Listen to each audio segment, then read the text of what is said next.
വിനു അനുരാജ് ചിത്രം നരിവേട്ട മലയാള സിനിമയിലേക്ക് ഒരു പുത്തൻ പ്രൊഡക്ഷൻ ഹൗസ് കൂടി വരികയാണ്. ഇന്ത്യൻ സിനിമാ കമ്പനി എന്നതാണ് പേര്. ഇഷ്ക് എന്ന തന്റെ ആദ്യ ചിത്രത്തിലൂടെ തന്നെ പ്രേക്ഷക ശ്രദ്ധ നേടിയ സംവിധായകൻ അനുരാജ് മനോഹർ സംവിധാനം ചെയ്യുന്ന പുതിയ ചിത്രത്തിൽ നായകൻ ടൊവിനോ തോമസ് ആണ്. നരിവേട്ട എന്ന് പേരിട്ടിരിക്കുന്ന ചിത്രത്തിന്റെ ടൈറ്റിൽ അനൗൺസ്മെന്റും ചിത്രം നിർമ്മിക്കുന്ന ഇന്ത്യൻ സിനിമാ കമ്പനി എന്ന പ്രൊഡക്ഷൻ ഹൗസിന്റെ ലോഞ്ചും ഞായറാഴ്ച കൊച്ചി IMN ഹാളിൽ വെച്ച് നടന്നു.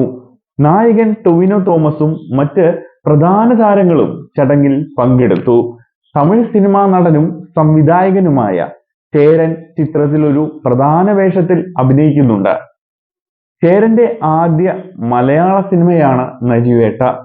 സുരാജ് വെഞ്ഞാറമൂട്, ആര്യ സലീം, റിനി ഉദയകുമാർ, പ്രിയംവദ, കൃഷ്ണൻ എന്നിവരാണ് ചിത്രത്തിലെ മറ്റു താരങ്ങൾ. ഈ മാസം ഷൂട്ട് ആരംഭിക്കുന്ന ചിത്രം കോട്ടയം, വയനാട് എന്നീ സ്ഥലങ്ങളിലായി ഷൂട്ട് പൂർത്തിയാക്കും. India GCC trade ambassador Shiyas Hasan, UAE building materials exports business സംരംഭകൻ ടിപ്പു ഷാൻ എന്നിവർ ചേർന്നാണ് ഇന്ത്യൻ സിനിമാ കമ്പനി രൂപീകരിച്ചുകൊണ്ട് മലയാള സിനിമയിലേക്ക് ഒരു പുതിയ ചുവടുവയ്പ് നടത്തുന്നത്.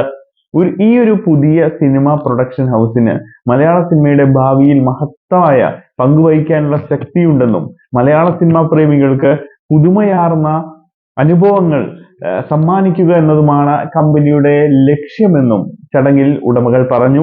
ഫഹദ് ഫാസിൽ, SJ സൂര്യ, വിപിൻ ദാസ് ചിത്രമാണ് ഇന്ത്യൻ സിനിമാ കമ്പനിയുടെ അടുത്ത നിർമ്മാണ സംരംഭം. M ബാദുഷയാണ് എക്സിക്യൂട്ടീവ് പ്രൊഡ്യൂസർ. ജെക്സ് ബിജോയ് നരിവേട്ടയുടെ സംഗീത സംവിധാനം നിർവഹിക്കുന്നു. DOP വിജയാണ്. Art Bava, costume Arun Manohar, makeup Amal C Chandran, project designer Shemi Basheer, production controller Jinu PK, sound design Ranganath Ravi, PRO marketing Vaisakh Vadakkeveed, Jinu Anilkumar. അപ്പൊ എന്തായാലും നല്ലൊരു പ്രൊഡക്ഷൻ കമ്പനി തന്നെ ആയി മാറട്ടെ എന്ന് ആശംസിച്ചുകൊണ്ട് വീഡിയോ നിർത്തുന്നു. നിങ്ങളുടെ അഭിപ്രായങ്ങൾ കമന്റ് ആയിട്ട് രേഖപ്പെടുത്തൂ. മറ്റൊരു വീഡിയോയിൽ നമുക്ക് വീണ്ടും കാണാം.